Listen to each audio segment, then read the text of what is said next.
Alright, I've done those cups that were on the lathe. So this is the one that I've cut off. As you can see, it's all been sign written there and sanded off. These ones here have all been just cleaned up that little bit more. I've mixed up a small mix of the piece Watson stuff again. That's a 10-to-6 mix, so it's the 5-to-3 mix. I've got a little list if you're wondering up the back here. I've got them all rating from 5-to-3 all the way down to 1000 to 600. So I've got all the different variations that I'll ever need over there. So I've made up a mix and stirred it all up, let it sat for a little bit, give it a blow with the flame. I just had a bit of a hissy fit with my flamethrower. It decided to start leaking on me, so I'm going to have to use a different one. But at the moment, these ones are all done in the proof seal. So they already had their coats done on there. They already had a first coat of resin put on there. So this one here is just going to get a base pour, which is just pour some on there. Being an end grain, it's going to soak it up a fair bit. So first one can have a fair bit on there. And it's got a quite good surface tension on this sort of stuff. That's why it's great for doing the bench tops and that. That's what it's actually used for in the kitchens and stuff like that. So you can actually push this all the way up to the edge, which you've seen in some of my other videos if you've had a look. And you can actually drag it all the way to the edge there, it won't go over. I'm just bringing it up. Yeah, if you push it right over the edge, of course it's going to start running down the side, but he's bringing it up to the edge. Pretty sure you can see that, what I'm doing there. Right up to the edge there. Making sure it's sealing all that bit of bare wood there.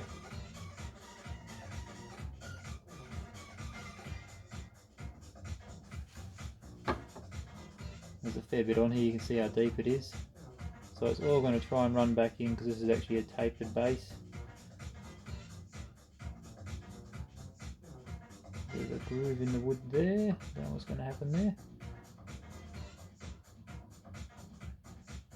I don't want it to run down the side of the cup. I also want it to go in that little hole there. So here we go with this one here.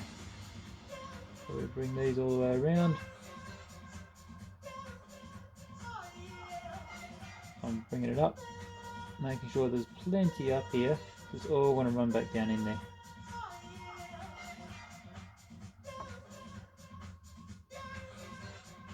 One thing you don't want to do is put way too much on here, and it's sort of, if you need to do a second coat on the outer edge here, you want to leave yourself.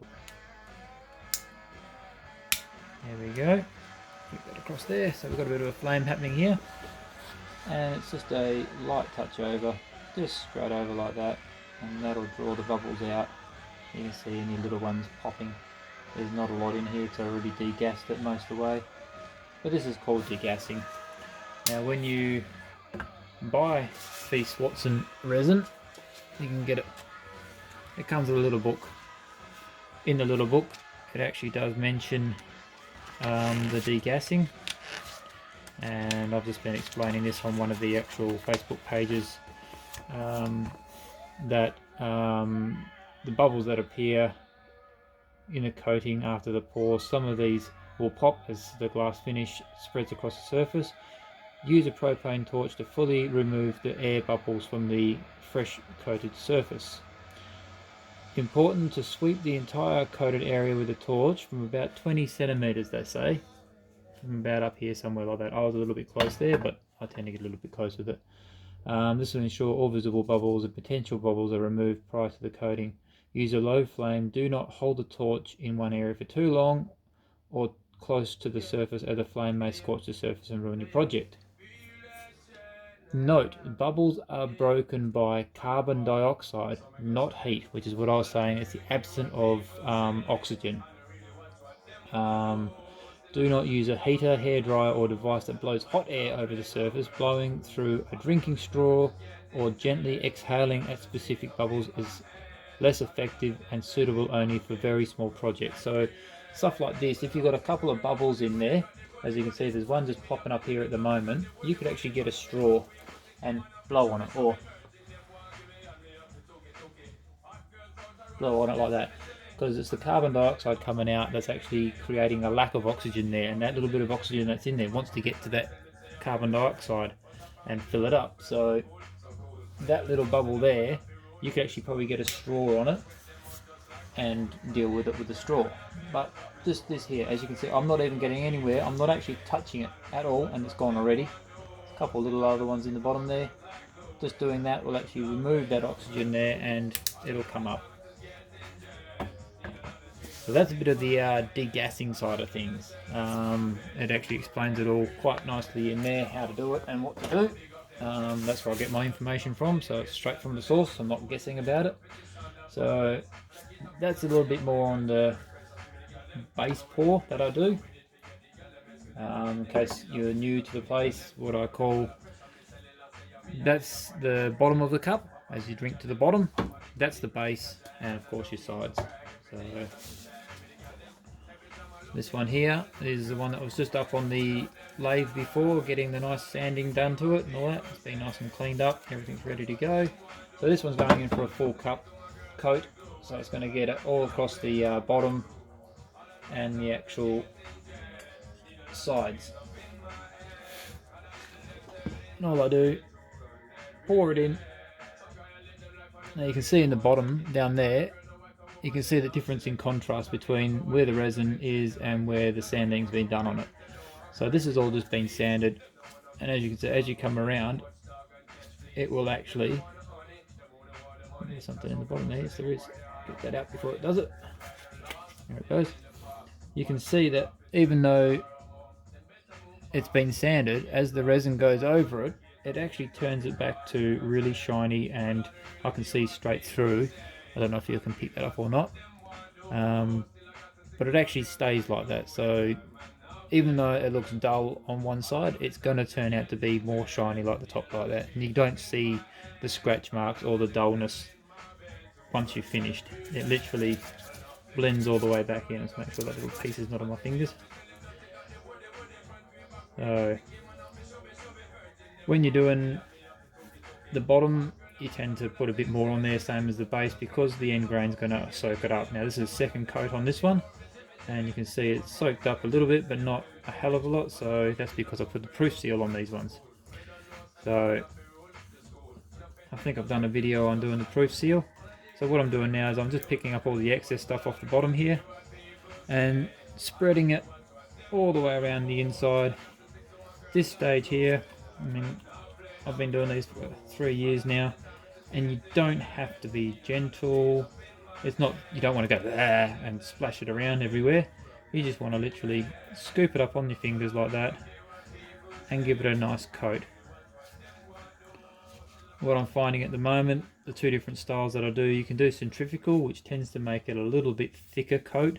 Not always a perfect smooth. It's smooth, but it's got a bit more, can end up with a bit of lumpiness to it. Some people actually like that. I've actually had requests for that style of finish because it gives a bit of texture to the actual finish thing. This way that I'm doing now, I'm actually forcing quite a lot of the resin back down into the bottom of the cup. As you can see, when I do it on the outside, I can just grab a little bit more out of here, put it on. That little bit there that I just put on, you'll see that I can actually coat nearly this entire cup with that, and that's really all it's going to need. This stuff here, according to the book there, is, I think it's 60 times thicker than your lacquers and stuff like that. So one coat of lacquer or varnish, whatever you want to use, one coat of this will equal around about 60 coats, I think it says in the book there,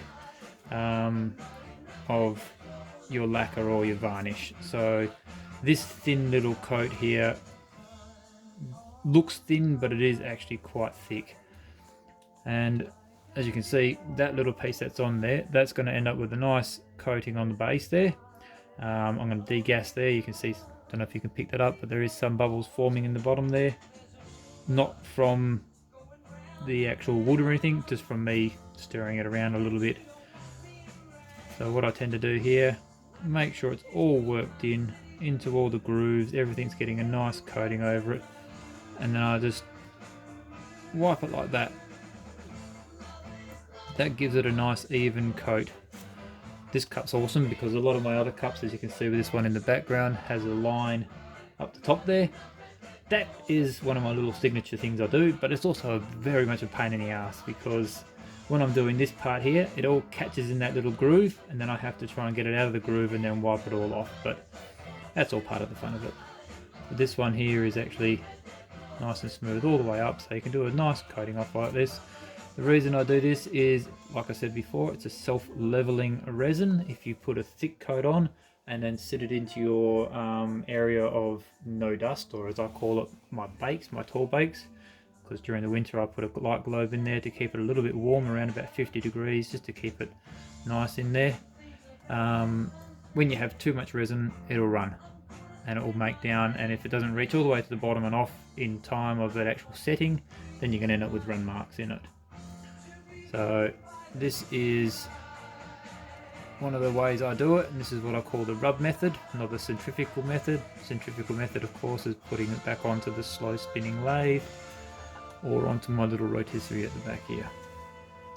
On the inside, I get the one finger once it's had its full coat, running it all the way around, and it's actually running it into the bottom of the cup. Like that. So it's not too thick on the sides and you're not going to get run marks on the inside either. And you want it to all drain down to the bottom there. That's the problem. This is where somewhere it's always good to keep one hand clean, one hand with resin. As you see, this one was gripping the base of that all the time, never touching the sides. I have got one little spot of resin on there from somewhere, but that allows you to be able to pick up your blow torches as such. And I think this might be getting low on gas, this one. Yes, it is. Give me 2 seconds. Okay, that was my 2 seconds. Now we're talking. Lucky I can do these one-handed, these things. So now this is going to be the degassing. What I might do, I might just grab the base of this like that. So you can see in the bottom there, all I'm going to do is drop this down, pop, pop, pop, pop, pop, pop, pop, pop, pop. They've all popped already. Just like that. Quickly like that, making sure, and what that's actually doing, making sure the bubbles are popped, I was going to say. But not only that, what that's actually doing is it's warming that resin up in the bottom a little bit and making it flow around the bottom quite nicely. And helping it self-level. If you see any spots that you sort of haven't quite covered over, make sure you get in there and give them a good coating over. Make it look nice. Just take a little bit of time here and just make sure it's all coated over. Try not to disturb the sides too much. You can make it, all I'm doing is going across that way and then across the other way, just to make sure that there is a coating over every little piece of it. I haven't missed anything. Put that back up on there.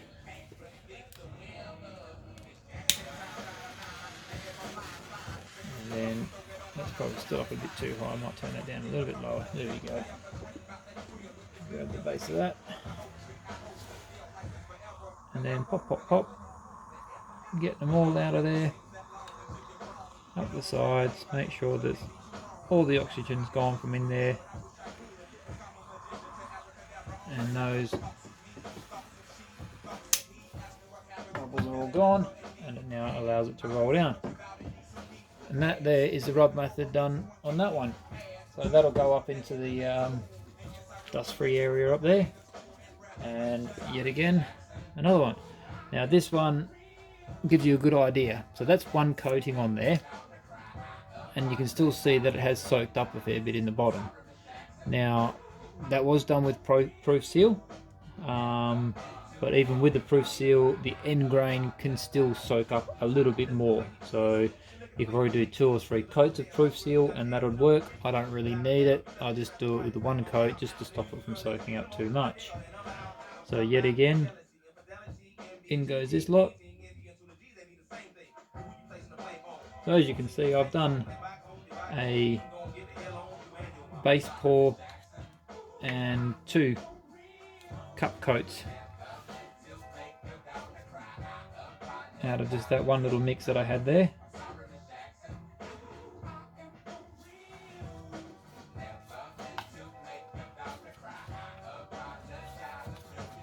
So this one had a slow centrifugal spin done on it as its first coat. All the others have been done. Well, that one there was centrifugal spin. You can see it's a bit thicker. And the other ones were done with just the rub method. And this one here is just going to get rub method for the second.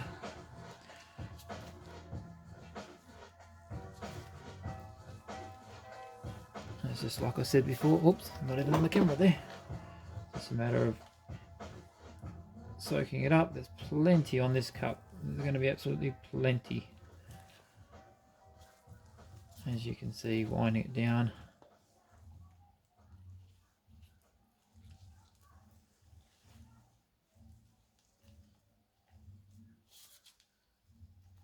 Giving a good work in, making sure all the grooves, every little piece has got it. And we've got that rub that I'm talking about, making sure it's all coated. Not too much is on there.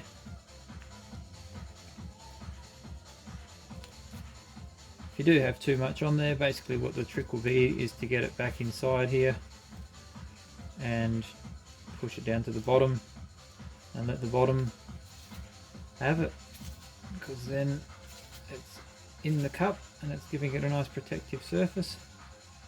So the reason this one had a centrifugal is because it had this little line through here which I might have to deal with later on. Basically it's a crack in the wood that I'm trying to get the resin to stay in, but I think I might have to do it as a separate little line. So this one here is going to have a little bit of extra work done to it, which in hindsight I probably should have done first up, but hey, there we go. Get a nice coating on the outside again, making sure it's all,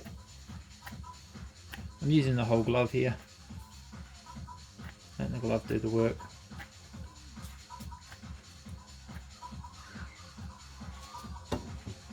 And then I might take that off because I'm not going to do any more with that. There's a bit more left in there.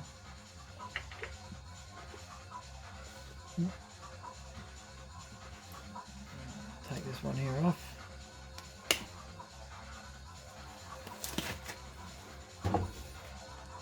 And then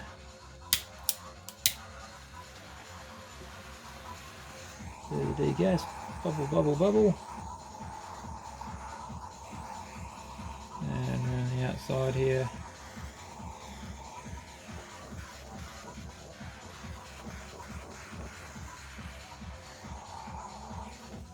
That's that one.